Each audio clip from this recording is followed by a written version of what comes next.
안녕하세요. 김광삼 찐국TV 김광삼 변호사입니다.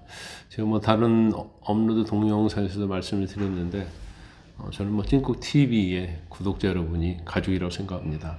정말 저와 생각이 같고 또 미래를 향한 어떤 그 목표 지향하는 바가 저하고 거의 같다, 동일하다는 것을 제가 댓글을 통해서 항상 확인하고 있습니다. 댓글에 제가 또 댓글을 다는 경우도 있고 못 다는 경우가 있어요. 그런데 너무 댓글이 많으니까 그거 달는데 정말 시간도 많이 걸리고 손가락도 아프고 그러더라고요. 그렇지만 댓글은 다 읽어보고 있습니다. 그리고 시간 나는 대로 되도록이면 댓글 좀 달면서 소통하려고 앞으로도 노력을 많이 할 겁니다. 이제 여러분들이 구독, 좋아요 눌러주신 덕분에 지난 주말에 상당히 눈에 띄는 구독자 수가 늘었습니다. 여러분께 다시 한번 진심으로 감사를 드립니다. 또 구독과 좋아요를 누르지 않으신 분이 있다고 한다면 지금 바로 눌러주시기 바랍니다. 아무튼 여러 가지로 여러분들 성원에 힘입어서 제가 이렇게 유튜브도 할 수 있다 이렇게 생각을 합니다.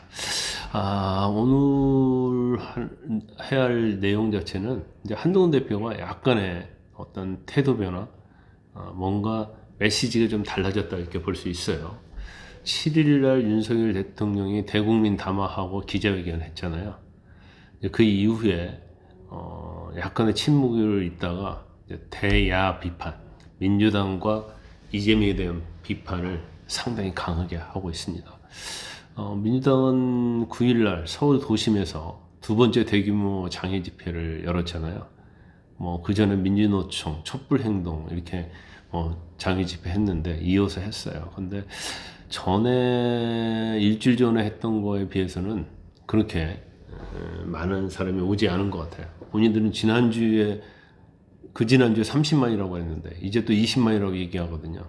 근데 이게 어떤 도심 데이터가 있어요. 그래서 그걸 보면 알 수 있는데 많이 모여봤자 한 2, 3만 됐는데 이걸 20만, 30만으로 불리는 것은 이것도 하나의 또 국민 기만이고 저는 속임수다 이렇게 생각합니다. 일야당이면 일야당답게 아예 적게 왔으면 인원을 얘기 안 해야지. 이걸 불려가지고 얘기한다고 해서 누가 믿습니까?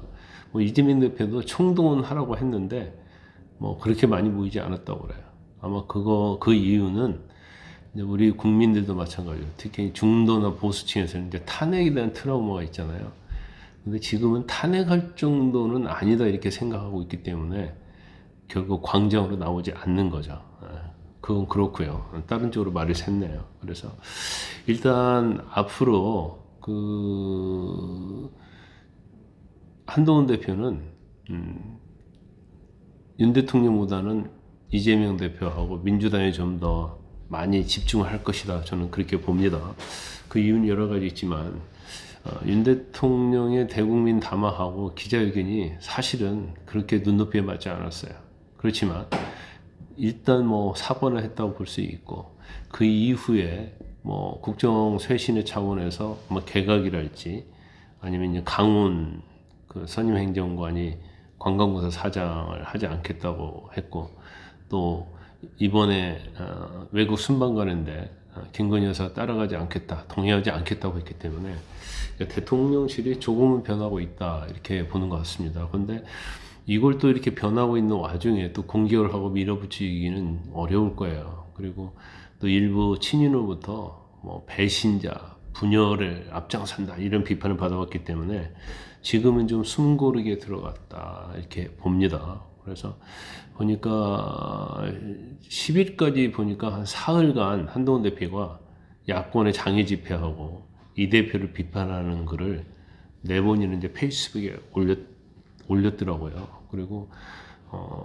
한 언론과 통화를 했는데 그 내용을 보니까 선동 세력, 범죄 세력에 나라가 넘어가는 것을 막기 위해서 보수 진영을 지켜야 한다는 책임감을 느낀다.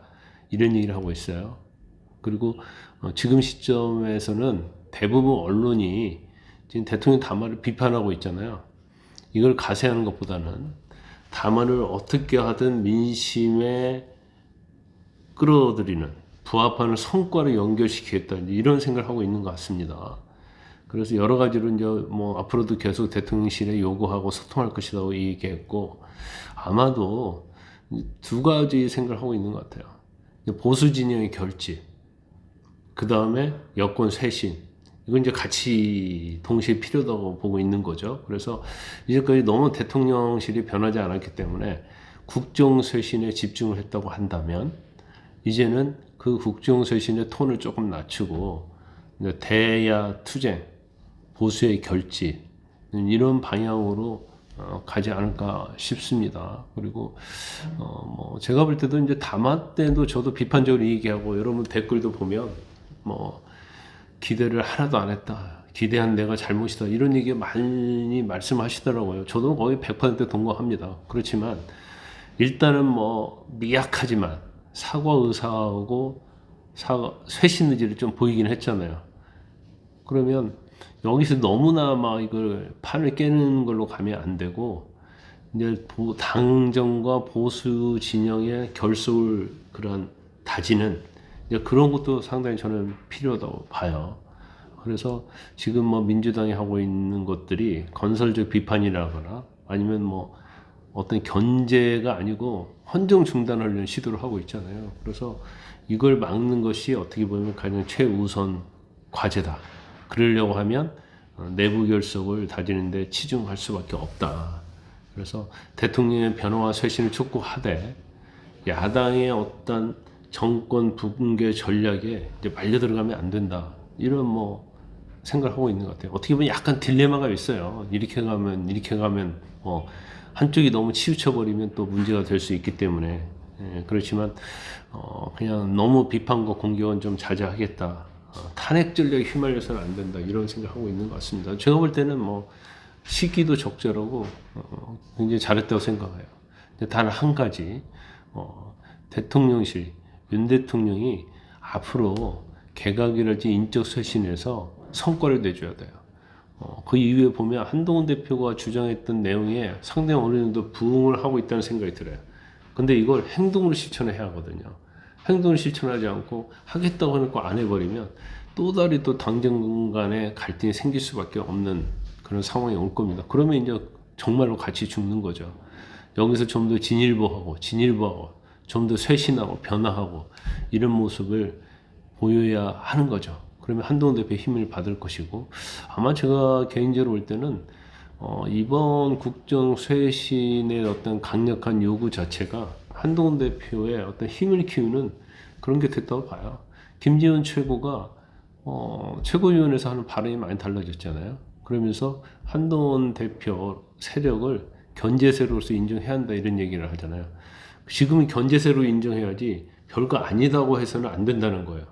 그만큼 친한 한동훈 대표를 지지하는 당원, 그리고 국민의힘 내부의 의원, 그리고 민심, 이런 것들이 대표 취임 이후에 굉장히 세력이 커졌다, 이렇게 볼 수 있어요. 근데 이 세력을 앞으로 이제 계속 또 키워 나가야 하는 거죠. 아마 윤 대통령이 만에 하나 또 국정 쇄신을지 변화와 다른 모습으로 간다고 하면 보수의 세력은 미래 권력으로서 한동훈을 찾을 수밖에 없고, 한동훈 대표가 대체제로서 부상을 할 거예요. 그러면 국민의 지지도는 좀 떨어지겠지만 결과적으로 보수의 세력이 한동훈을 향해서 뭉치는 그러한 시나리오가 있을 수 있다, 이렇게 봅니다.